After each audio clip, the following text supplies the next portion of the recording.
नमस्कार, आप देख रहे हैं 5 की बात और मैं हूं नगमा। और आज 5 की बात में हमारा मुख्य मुद्दा है दिल्ली में पटाखों पर हो रही जंग। पटाखों पर पूर्ण प्रतिबंध का दिल्ली में आदेश था और इस आदेश को चुनौती देने वाली भाजपा नेता मनोज तिवारी की याचिका पर सुप्रीम कोर्ट ने सुनवाई करने से इनकार कर दिया है। और पटाखों पर बीजेपी और आप की छिड़ी लड़ाई में ये बीजेपी के लिए एक तरह से एक झटका है। सुप्रीम कोर्ट ने कहा है कि लोगों को स्वच्छ हवा में सांस लेने दें, अपना पैसा मिठाई पर खर्च करें। मनोज तिवारी के वकील ने दिवाली का हवाला देते हुए तत्काल सुनवाई की मांग की थी। तिवारी ने कहा था कि जीवन के अधिकार के बहाने धर्म की स्वतंत्रता को नहीं छीना जा सकता है। मनोज तिवारी ने शहर में सरकार को पटाखों की बिक्री, खरीद और पटाखे चलाने के संबंध में नए दिशा निर्देश जारी करने के लिए निर्देश देने की मांग की थी।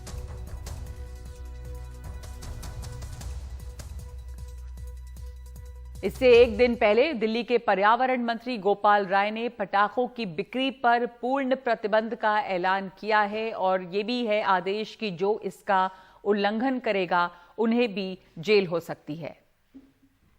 जो लोग खरीद करके अवैध तरीके से जलाते हुए पाए जाएंगे उनके खिलाफ आईपीसी की धारा 268 के तहत कार्रवाई होगी, जिसमें 200 रुपए का जुर्माना और 6 महीने की जेल का प्रावधान है। इसलिए दिल्ली के अंदर इस बार भी पटाखों के उत्पादन, भंडारण, बिक्री और जलाने पर प्रतिबंध लगाया गया है। बिक्री पर, उत्पादन पर, सब पर प्रतिबंध लगाया गया है। इसके बाद दिल्ली में आप और बीजेपी के बीच पटाखों की बिक्री को लेकर एक सियासी तू-तू में छिड़ गई है। बीजेपी का आरोप है कि आम आदमी पार्टी दोहरा मापदंड अपना रही है, दोहरा चरित्र है उसका। तेजिंदर बग्गा जो हैं बीजेपी के नेता, उन्होंने एक वीडियो भी ट्वीट किया है।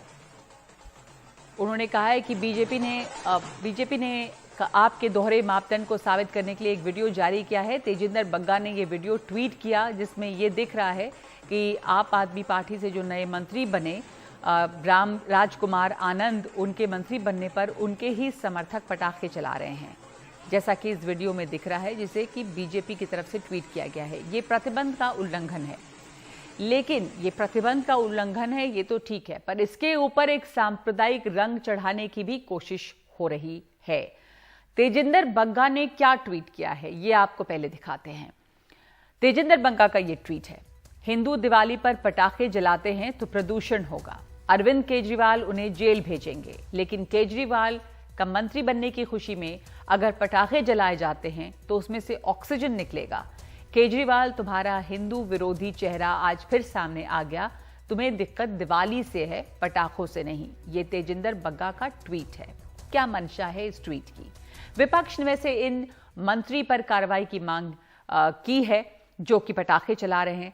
आम आदमी पार्टी ने अब तक इस पर कोई प्रतिक्रिया नहीं दी है, लेकिन ये सवाल है कि अब ये पटाखों की जो जंग है, क्या उसके ऊपर एक सियासी रंग चढ़ेगा, क्या उसके ऊपर एक सांप्रदायिक रंग भी चढ़ेगा? क्योंकि पटाखों से निकलने वाला जो धुआं है वो सभी की सेहत को नुकसान पहुंचाता है। और हाँ, दिल्ली जैसे प्रदूषित शहर में पटाखे नहीं चलने चाहिए, नहीं जलाए जाने चाहिए। और दूसरे उसके अलावा भी जो प्रदूषण है, चाहे वो गाड़ियों से निकलने वाला धुआं हो, चाहे वो पराली जलने से निकलने वाला धुआं हो, इन सबको भी देखना होगा। क्योंकि ये भी एक दलील है कि पटाखे तो बस कुछ ही दिन चलते हैं और उसके बाकी समय में जो प्रदूषण है उसका क्या, उसके ऊपर सरकार क्या कार्रवाई कर रही है। तो इन मुद्दों पर बात करेंगे। हमारे साथ में मेहमान जुड़े हैं। सबसे पहले तो इस वक्त हमारे साथ जुड़े हुए हैं CSE यानी centre for science and environment के प्रोग्राम मैनेजर अविकल सोमवंशी। अविकल, ये जो लड़ाई है आम आदमी पार्टी और बीजेपी की, सुप्रीम कोर्ट ने साफ कह दिया है कि जो पटाखों पर प्रतिबंध है वो लगी रहेगी अभी, और मनोज तिवारी की जो याचिका थी उसकी सुनवाई नहीं करेंगे। पर यह दलील दी जा रही है कि पटाखों पर पूरी तरह से रोक क्यों, और पटाखे तो बहुत सारे लोग और भी चला रहे हैं। तो पटाखे का जो प्रदूषण है उसके ऊपर मैं आपसे जानना चाहूंगी कि इन दिनों में पहले से ही दिल्ली की हवा फिर प्रदूषित हो गई। आप बताइए कितनी प्रदूषित है आजकल हवा, और पटाखे इसमें क्या करेंगे, कितना और बढ़ाएंगे प्रदूषण को? हाँ बिल्कुल नगमा, आपने बिल्कुल सही बोला। दिल्ली की हवा अभी फिर से प्रदूषित होने लगी है अक्टूबर के पहले 2 हफ्तों में जो बारिश हुई उसकी वजह से हवा साफ थी, लेकिन अब हवा फिर से प्रदूषित होने लगी है। AQI आपका वेरी गुड कैटेगरी में कई इलाकों में दिल्ली और NCR के पहुंच चुका है, और ये मौसम का मिजाज ऐसा है कि अगले कुछ दिनों तक ये और खराब होगा। और इसमें जब दिवाली होती है और दिवाली की रात को जो पटाखे बजते हैं, पटाखे कोई भी पटाखे हो कभी भी बजे, प्रदूषण होता है। यहाँ पे प्रॉब्लम है कॉन्सेंट्रेटेड बर्निंग का। आप 10 पटाखे नहीं बजा रहे, आप 10 लाख पटाखे बजा रहे हैं, तो उससे जो कॉन्सेंट्रेटेड पोल्यूशन निकलता है वो काफी ज्यादा टॉक्सिक है। और ये सिर्फ दिवाली के PM 2.5 नहीं है, उसके साथ काफी सारी गैसेस भी निकलती हैं जो वातावरण में बाकी चीजों के साथ रिएक्ट करके और PM 2.5 बनाती है। लेकिन तो हमने जो देखा है पिछले 6-7 दिवाली, लेकिन जो ग्रीन पटाखे जो हैं वो क्या कर रहे थे इसमें, और उनसे कितना फर्क पड़ा क्या? ग्रीन पटाखे एक मिसनॉमर है, कुछ ग्रीन पटाखा नहीं होता। यही होगा कि हल्का सा कम धुआं निकलेगा और आवाज कम होगी। प्रदूषण और टॉक्सिसिटी का ज्यादा अंतर नहीं पड़ता है। अगर आप ग्रीन पटाखे बजा रहे हैं, पहले अगर आप नॉर्मल एक पटाखा बजाते थे, लोग 2 ग्रीन पटाखे बजा देंगे, और दो ग्रीन पटाखे टोटल पोल्यूशन उसका एक पटाखे से ज्यादा होगा। ठीक है, तो ग्रीन पटाखा सोल्यूशन नहीं है। ठीक है, ग्रीन पटाखा सोल्यूशन ही। और आप कह रहे हैं कि दरअसल पटाखे से नुकसान ये है कि जो प्रदूषित हवा है उसमें बहुत ही कॉन्सेंट्रेटेड मात्रा में और दूसरी गैसेस भी निकलती हैं और वो बहुत जहरीली होती हैं। प्रीति अग्रवाल, अगर ऐसे में पटाखों के ऊपर प्रतिबंध लगाया गया और उसको उस पे सजा रखी गई तो इसमें गलत क्या है? देखिए, केजरीवाल साहब अगर रूल्स रेगुलेशन खुद के बनाते हैं तो पहली बात तो मैं ये कहना चाहती हूँ कि अगर कोई रूल्स रेगुलेशन है तो वो सबके ऊपर इम्प्लीमेंट होने चाहिए। ऐसा तो नहीं होना चाहिए ना कि अगर पटाखे हिंदू दिवाली पे जलाएंगे तो उससे नुकसान होगा, उससे पोल्यूशन होगा, और अगर उनके कार्यकर्ता और उनके मंत्री पटाखे जलाएंगे तो उससे कोई फर्क नहीं पड़ेगा। पहली बात तो ये। दूसरी बात, जहाँ पोल्यूशन की बात है तो मैं आपको ये भी बताना चाहती हूँ कि केजरीवाल साहब ने 2020 में ये कहा था, इस बात का ऐलान किया था कि उनको अब पराली से किसानों को वो छुटकारा दिला देंगे, पराली से अब आगे पोल्यूशन नहीं होगा, क्योंकि उनको एक ऐसा सोल्यूशन मिल गया है जिसको खेत में डालने से किसानों की मदद होगी। तो वो सोल्यूशन अब कहाँ चला गया? अब वो बार बार जो है वो किसानों के ऊपर आरोप लगाते रहते हैं कि पराली से धुआं हो गया, पराली से पोल्यूशन हो गया, पराली से पोल्यूशन हो गया। तो पराली से अगर पोल्यूशन हो गया तो वो किसानों को जिम्मेवार ठहराते हैं। उन्होंने जब ये कहा था, घोषणा की थी 2020 में कि मुझे उसका सोल्यूशन मिल गया, तो वो सोल्यूशन अब किसानों को सही सवाल पूछ रही हैं आप, बिल्कुल सही सवाल पूछ रही हैं कि जो पराली का समाधान मिल गया था जिसका दावा कर रहे थे केजरीवाल, वो समाधान कहाँ है और अभी भी क्यों इतनी पराली जल रही है? बीजेपी ने बल्कि इसके भी तस्वीरें शेयर की थी पंजाब में, हरियाणा से, कि पराली जलने की घटनाएं शुरू हुई हैं और इसकी तस्वीरों की क्या जरूरत है। दिल्ली में चारों तरफ जिस तरह का मौसम है, जो धुआं है वो दिख रहा है, भी पटाखे शुरू भी नहीं हुए। आपने सही कहा कि पटाखे पे प्रतिबंध सब पे होना चाहिए। उनके जो मंत्री ने पटाखे चलाए वो गलत है। एक दिन की ये घटना हुई और उसके ऊपर अभी कोई आम आदमी पार्टी, हम आप लोगों को भी बता दें, दर्शकों को, कि अभी तक कुछ बोल नहीं रही है आम आदमी पार्टी। हमने कोशिश की आम आदमी पार्टी से इसके ऊपर प्रतिक्रिया या जवाब लेने की, वो इसके ऊपर अभी नहीं बोल रहे और उन्हें इस पर बोलना चाहिए, जवाब देना चाहिए। पर प्रीति जी, क्या ये सही है कहना कि हिंदुओं से समस्या है, दिवाली से समस्या है, पटाखे से समस्या नहीं है? क्यों आप लोग प्रदूषण पे नहीं रह पा रहे हैं? क्यों आप पटाखों की जहरीली गैस पर नहीं रह के इसको हिंदू मुसलमान फिर बनाना चाहती हैं? देखिए, मैं बिल्कुल तथ्यों के आधार पे बात करती हूँ। पिछली बार जब उन्होंने पहले भी प्रतिबंध इस तरह से लगाने का प्रयास किया था और तरह तरह की उन्होंने बातें की थी, तो उस समय भी ये पता लगा था कि पटाखों से अगर पोल्यूशन होता है तो मात्र 0.6%, और वो भी दिवाली को आने में अभी 4 दिन बाकी हैं, लेकिन पोल्यूशन तो अभी से भी है। और अभी आप देख रही हैं कि कहीं भी पटाखे कहीं नहीं जल रहे हैं। तो अगर पोल्यूशन पटाखों से ही होता है तो पोल्यूशन अभी क्यों है? नहीं, पटाखे पोल्यूशन, हमने इसी के लिए एक एक्सपर्ट को भी अपने साथ रखा। विकल सोमवंशी ने भी कहा पटाखे से सिर्फ प्रदूषण नहीं होता है, प्रदूषण पहले से है। पटाखे इसमें एक बहुत छोटे समय में बहुत जहरीली गैस हवा में और ज्यादा जोड़ देते हैं कॉन्सेंट्रेटेड तौर पे। पर आम आदमी पार्टी के समर्थक परविंदर सिंह सेठी से हमारे साथ जुड़े और आपसे ये सवाल है कि पराली जलाने का जो समस्या है वो अभी तक उसका समाधान नहीं हुआ, जबकि केजरीवाल लगातार कह रहे थे कि हमें इसका समाधान मिल गया है। पराली भी जल रही है, धुआं पहले से है।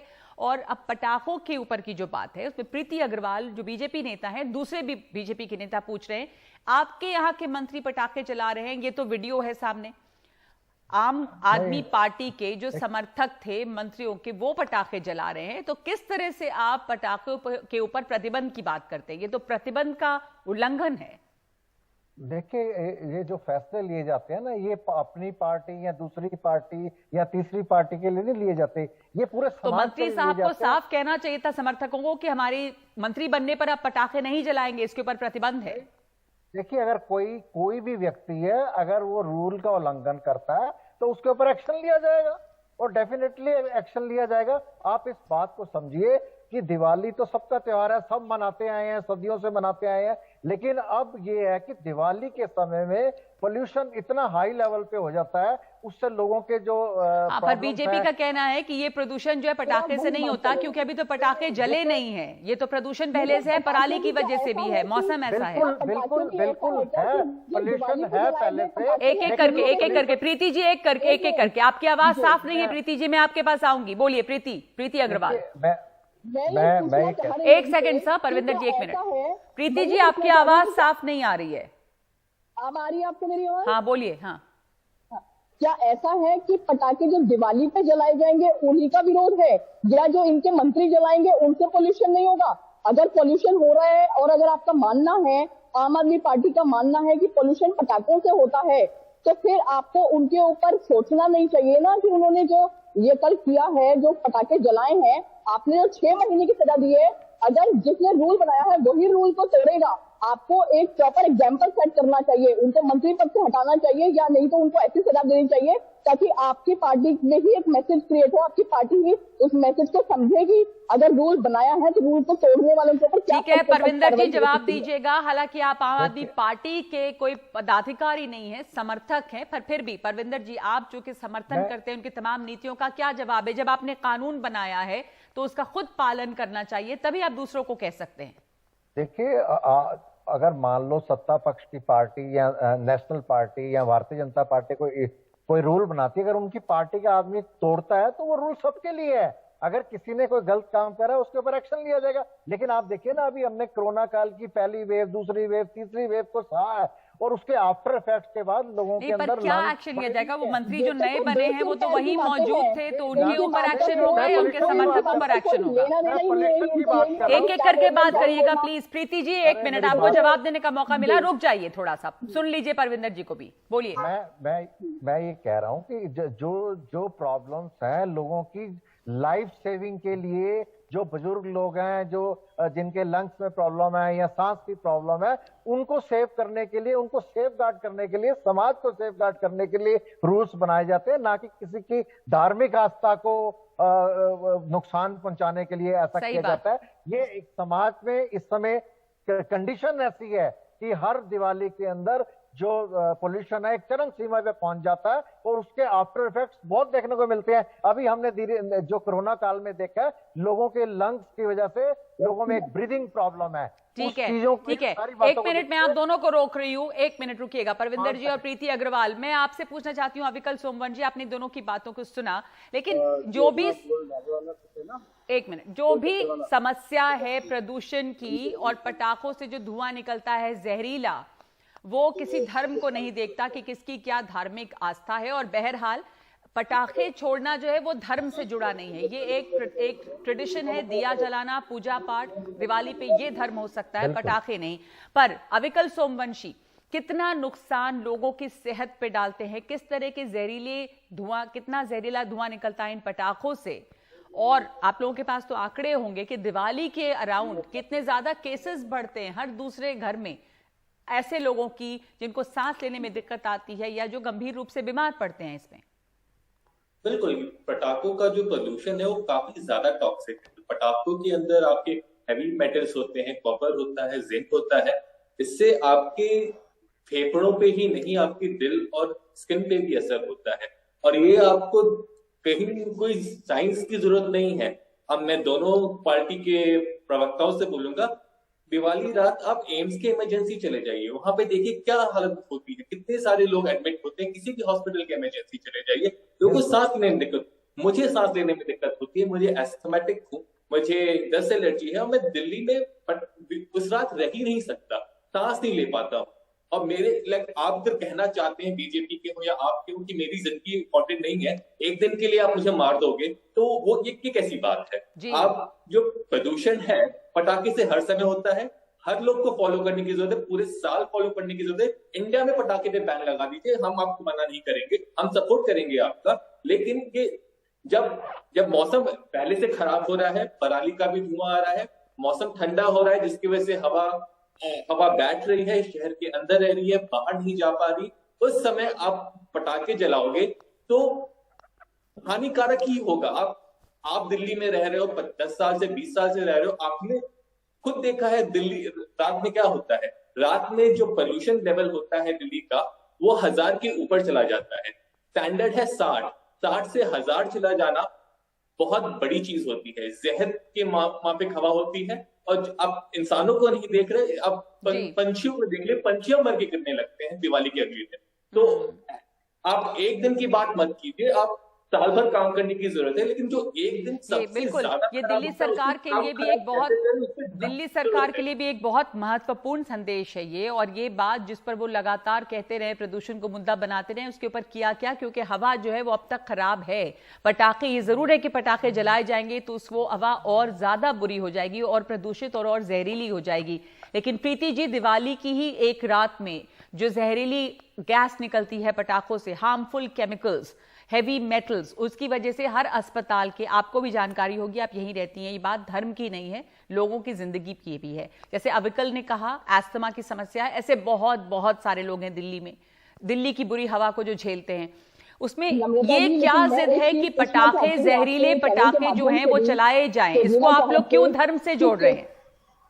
मैं वही आपको कह रही हूँ, आप मुझे बताइए ना कि अगर इतनी ही प्रॉब्लम है तो क्यों कल उनके मंत्री ने पटाखे जलाए? नहीं, आपको नहीं लगता कि प्रॉब्लम है? इनके मंत्री के ऊपर कार्रवाई होगी, उसको आप वो उनके ऊपर कार्रवाई होगी, आप उसकी मांग कीजिए। पर आप लोग तो पहले ही याचिका दायर कर रहे हैं मनोज तिवारी की, नहीं पटाखे चलाने की इजाजत होनी चाहिए। आपको नहीं लगता कि आप प्रदूषित हवा को और प्रदूषित बना रहे हैं?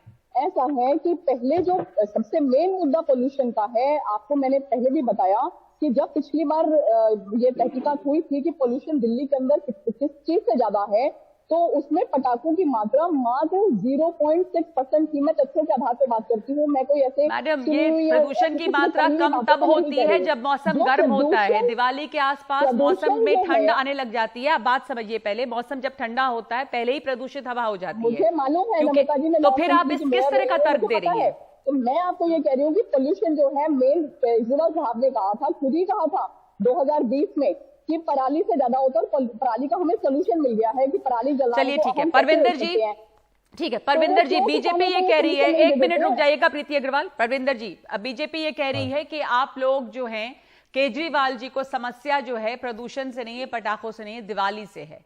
और हिंदू पटाखे चलाते हैं तो उनको समस्या है, उनके मंत्री चलाते हैं तो उनको समस्या नहीं है।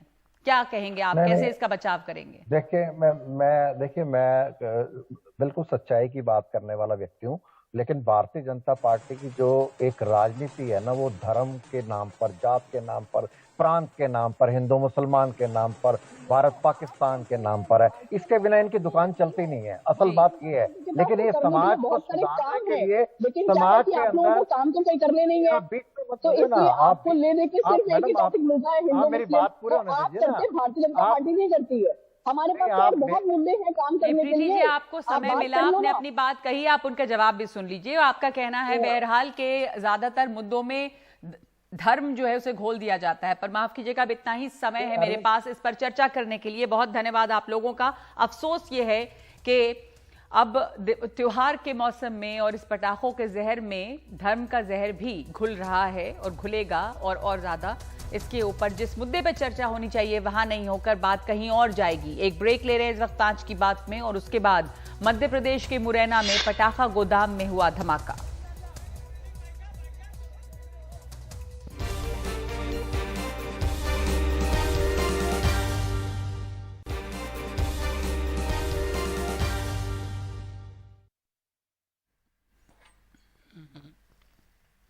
मध्य प्रदेश के मुरैना में एक पटाखा गोदाम में तेज धमाका हुआ है और इस धमाके में पूरा का पूरा मकान ध्वस्त हो गया है।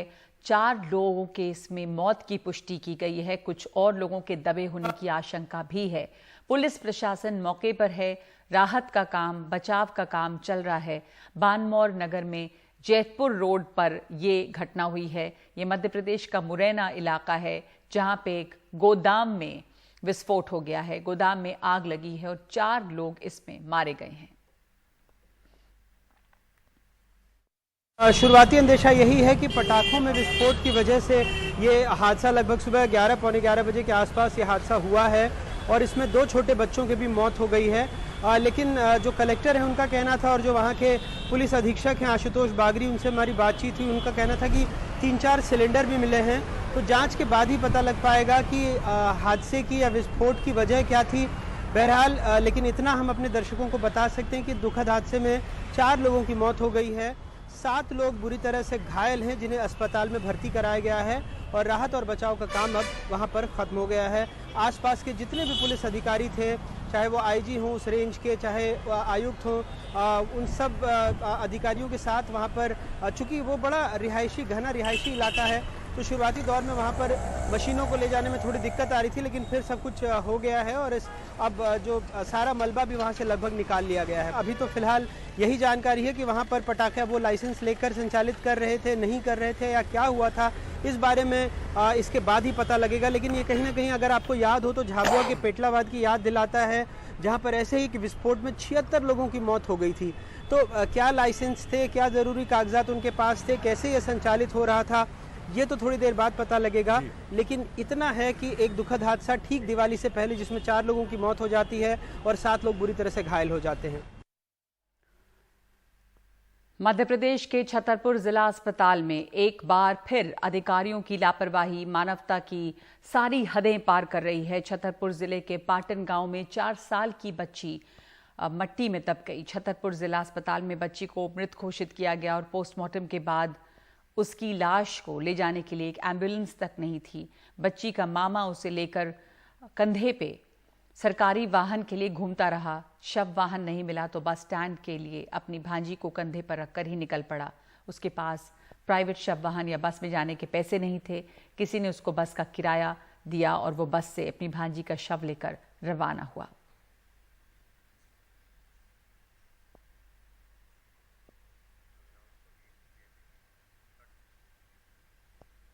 तो ये हालत है अस्पतालों की और ये पहली बार नहीं है कि इस तरह की घटना सामने आई है। लेकिन यहाँ दिल्ली के एम्स में, जो हिंदुस्तान का, देश का सबसे बड़ा अस्पताल, सबसे प्रीमियर इंस्टीट्यूट है, वहाँ पर वीआईपी कल्चर ट्रीटमेंट का federation of resident doctors association ने विरोध किया है।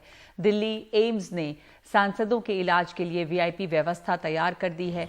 एम्स की ओर से लोकसभा सचिवालय को लिखे पत्र में इसकी जानकारी दी गई है।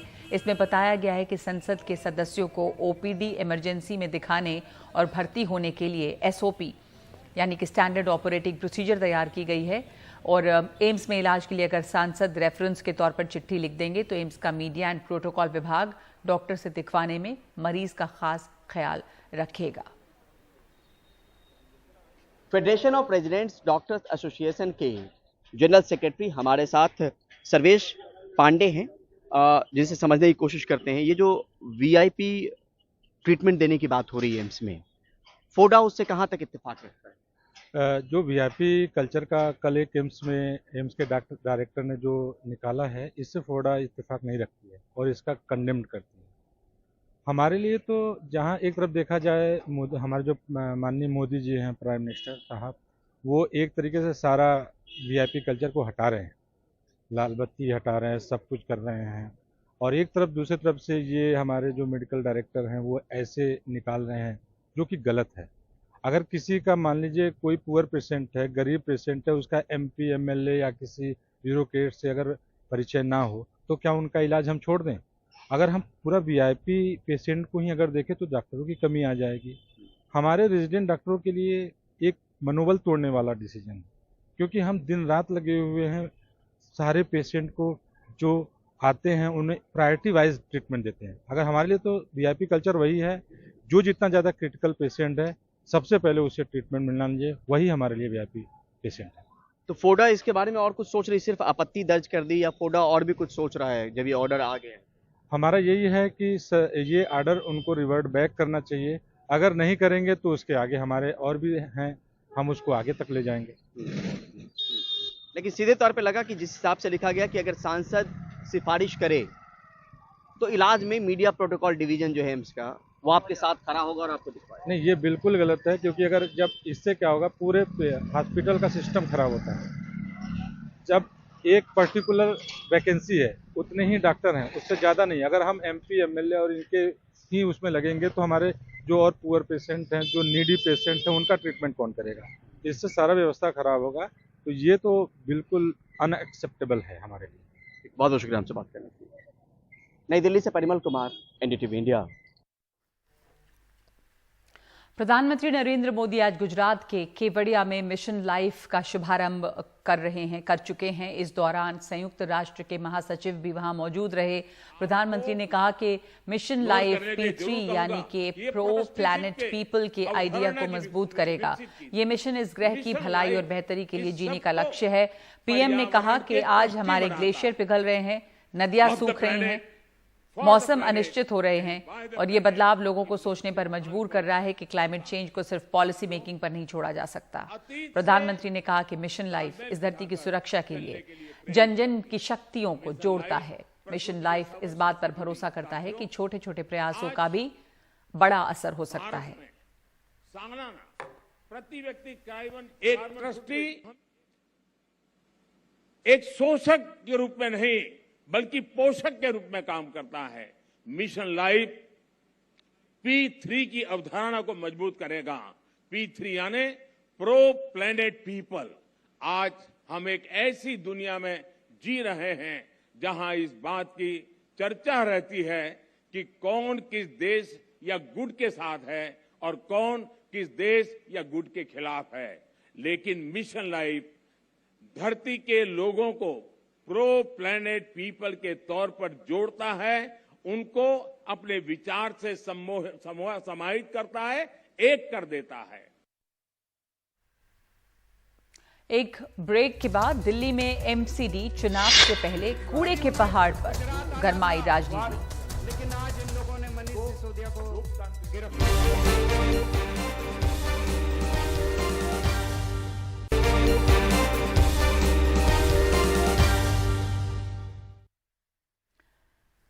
दिल्ली में परिसीमन का काम पूरा होने के साथ ही एमसीडी चुनावों का रास्ता साफ हो गया है और इसके लिए बीजेपी और आम आदमी पार्टी दोनों ने कमर कसनी शुरू कर दी है। दिल्ली के कूड़े के पहाड़ों को लेकर पिछले कई हफ्तों से दोनों दलों के बीच जुबानी जंग चल रही है। आज गृह मंत्री अमित शाह ने दिल्ली के मुख्यमंत्री अरविंद केजरीवाल पे हमला बोला और दिल्ली को कूड़ा मुक्त बनाने का वादा किया। इस पर जवाबी हमला बोलते हुए केजरीवाल ने कहा कि बीजेपी 5 सालों से कर क्या रही थी।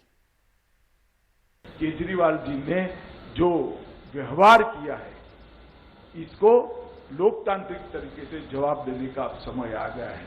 मित्रों, आज मैं श्री सक्सेना जी, एमसीडी के कर्ता धर्ता जितने भी यहाँ पर अधिकारी हैं उनको, श्री विधूड़ी जी हमारे सांसद महोदय को, श्री रामवीर विधूड़ी जी को और हमारे प्रदेश अध्यक्ष जी को बहुत बहुत बधाई देता हूं, क्योंकि आज एक बहुत बड़ा कदम दिल्ली को स्वच्छ करने के लिए उठाया गया है और मुझे पूरा विश्वास है कि 2025 आने के पहले दिल्ली का जितना दैनंदिन कचरा आता है, सारे कचरे की प्रोसेस की व्यवस्था एमसीडी के माध्यम से हम खड़ी कर पाएंगे और फ्यूचर में, भविष्य में इस प्रकार के कचरे के ढेर, कचरे के पहाड़ कभी नजर नहीं आएंगे।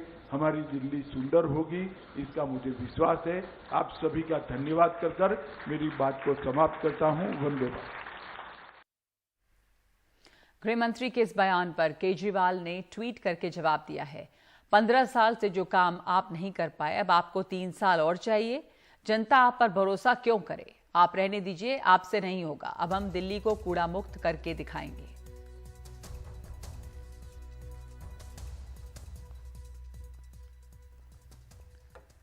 केंद्रीय खेल और युवा मामलों के मंत्री अनुराग ठाकुर ने पाकिस्तान क्रिकेट बोर्ड के बयान पर अपनी प्रतिक्रिया दी है। पाकिस्तान में होने वाले एशिया कप को किसी न्यूट्रल जगह पे कराने के बीसीसीआई सचिव जय शाह के बयान पर पाकिस्तान ने कहा था कि इसका असर अगले साल भारत में होने वाले क्रिकेट वर्ल्ड कप पर पड़ सकता है। जय शाह के बयान पर पाकिस्तान के कई पूर्व क्रिकेटरों ने भी आपत्ति जताई और कहा कि पाकिस्तान पिछले साल से कई अंतर्राष्ट्रीय सीरीज की मेजबानी कर चुका है और हाल ही में ऑस्ट्रेलिया और इंग्लैंड की टीमें यहां दौरा कर चुकी हैं। इस पर अनुराग ठाकुर ने कहा कि क्रिकेट में भारत के योगदान की अनदेखी नहीं की जा सकती, इसलिए अगले साल होने वाले आईसीसी वर्ल्ड कप में सभी बड़ी टीमें हिस्सा लेंगी। दुनिया भर की टीमें भी खेलेंगी, क्योंकि बीसीसीआई का विषय है। बीसीसीआई इस पर टिप्पणी करेगा। भारत तो खेलों की एक ऐसी भूमि है जहां एक नहीं कई विश्व कप का आयोजन किया गया। अगले साल विश्व कप भी होगा और दुनिया भर की टीमें भी खेलेंगी, क्योंकि भारत को आज कोई किसी क्षेत्र में नकार नहीं सकता। भारत के यहाँ पर खेलों को और विशेष तौर पर क्रिकेट जगत भारत के अलावा क्या है। भारत का एक बहुत बड़ा योगदान है क्रिकेट जगत में। दरअसल पाकिस्तान क्रिकेट बोर्ड ने जय शाह के बयान के दूरगामी परिणाम की चेतावनी दी थी। पाकिस्तान बोर्ड या एशियन क्रिकेट काउंसिल से चर्चा या सलाह के बिना ये बयान, इसके दूरगामी नतीजों को बिना सोचे ये बयान दिया गया, ये कहना था पीसीबी का। एशियाई और विश्व क्रिकेट समुदाय में इससे दरार पड़ सकती है। 2023 वर्ल्ड कप में पाकिस्तान के भारत दौरे पर असर पड़े ये संभव है। भविष्य में भारत में होने वाली प्रतिस्पर्धाओं पर भी इसका असर पड़ेगा।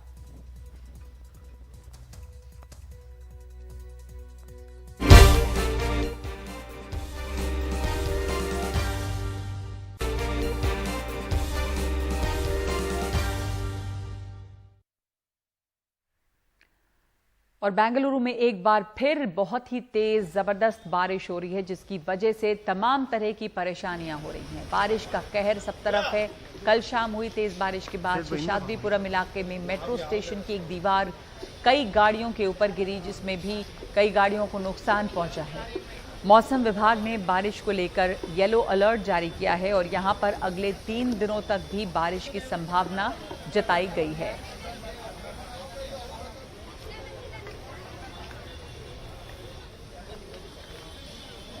शेषाद्रीपुरम में देखिए, बुधवार रात जब तेज बारिश हुई तो किस तरह से ये मेट्रो रेल का जो बाहरी दीवार है वो गिर गया और इसकी वजह से कई गाड़ियों को यहाँ पर नुकसान हुआ है। कई सारी गाड़ियाँ हैं जिनको नुकसान हुआ है यहाँ पे, और गाड़ी के जो ओनर्स हैं वो यहाँ पर अब इंश्योरेंस उन्हें मिलेगा या नहीं मिलेगा, ये भी एक बड़ा सवाल है, क्योंकि ये एक नेचुरल कैलेमिटी में आता है। और ये हमारे साथ आनंद है, आनंद की ये कार है और आनंद का ये कहना है कि जिस वक्त ये हुआ तकरीबन 10 बजे के आसपास वो कार के अंदर ही बैठे थे। क्या हुआ था? एक्चुअली मैं घर के आने के बाद कार पार्किंग करके जाने के टाइम में बारिश आया तो इधर ही घर ठीक है, बैठ के बाद में बारिश कम होने के बाद मैं घर को जाने के सब बैठ दिया कार में, तो एकदम साउंड, बड़ा बिल्डिंग ऊपर गिरता है ना, ऐसा साउंड, बड़ा साउंड आ गया। मैं क्या हो गया ऐसा, थोड़ा 2 मिनट मेरे को कुछ भी पता नहीं आया। बाद में मेरा फ्रेंड पीछे बैठ दिया तो बोल दिया कार में कंपाउंड गिर गया, तुम आउटसाइड आओ बोल दिया। बाद में मैं आउटसाइड आया। आप कहाँ पे बैठे थे, ड्राइविंग सीट पे या? मैं ड्राइविंग सीट में बैठ दिया, मेरा फ्रेंड पीछे बैठ गया। तो आप लोग को चोट वोट लगी? कुछ चोट हर्ट है, इंजरी? नहीं कुछ भी नहीं होता है, भगवान का आशीष मेरे पास है। देखिए गाड़ी किस तरह से क्षतिग्रस्त हुई है कि जो बोल्डर्स थे वो इस पर गिरे और साथ ही साथ ये जो वॉल है लोहे का ये भी ऊपर से गिर गया, तो मेट्रो का वॉल। तो इसकी वजह से ये इनका कहना है, आनंद जी का कहना है कि वो ड्राइविंग सीट पर बैठे थे और इनके पीछे भी एक साहब बैठे हुए थे और ऐसी सूरत में यहाँ पर ये दोनों बच गए, ये बहुत बड़ी बात है। और देखिए कितनी और भी गाड़ियाँ जो है यहाँ पर क्षतिग्रस्त हुई हैं। किसी जानी नुकसान की खबर यहाँ पर नहीं है, लेकिन जब कभी भी बारिश होती है, थोड़ी बारिश होती है, तो पूरे शहर में हालात कुछ इसी तरह से हो जाते हैं। चूँकि 6 महीने के अंदर यहाँ पर चुनाव होने वाले हैं और ऐसे में राज्य की बीजेपी सरकार कोई कड़ी कार्रवाई नहीं करनी चाहती, क्योंकि ऐसी सूरत में जो वोटर्स हैं वो नाराज हो जाएंगे। और देखिए गाड़ियों का क्या हाल है यहाँ पर। तो अब जो सिर्फ बीजेपी की ही बात नहीं है, दूसरी जो सरकारें यहाँ पर रही हैं सबों ने इसी तरह से अतिक्रमण को रोकने के लिए कभी भी कड़ी कार्रवाई नहीं की और इस वजह से अतिक्रमण बेकाबू होता गया। बेंगलुरु से कैमरामैन गोविंद मूर्ति के साथ निहाल कुदवई, एनडीटीवी इंडिया। बाढ़ की ये परेशानी कुछ दूसरी जगहों पर भी है। बिहार के भागलपुर में बाढ़ ने एक बार फिर से कोहराम मचाया है और सब तरफ तबाही है। गंगा का पानी कई गांवों में घुस गया है। नदी के तेज बहाव के चलते कटाव से लोगों के घर नदी में समा रहे हैं। अपना घर बार छोड़कर सुरक्षित जगहों पर लोगों को जाना पड़ा है। ग्रामीणों के बीच इस बात को लेकर नाराजगी भी है कि इस कुदरती कहर के दौरान प्रशासन पूरी तरह सहयोग नहीं कर रहा। गंगा के जलस्तर में लगातार बढ़ोतरी हो रही है। कई इलाकों में नदी का पानी लोगों के घरों के अंदर आ चुका है।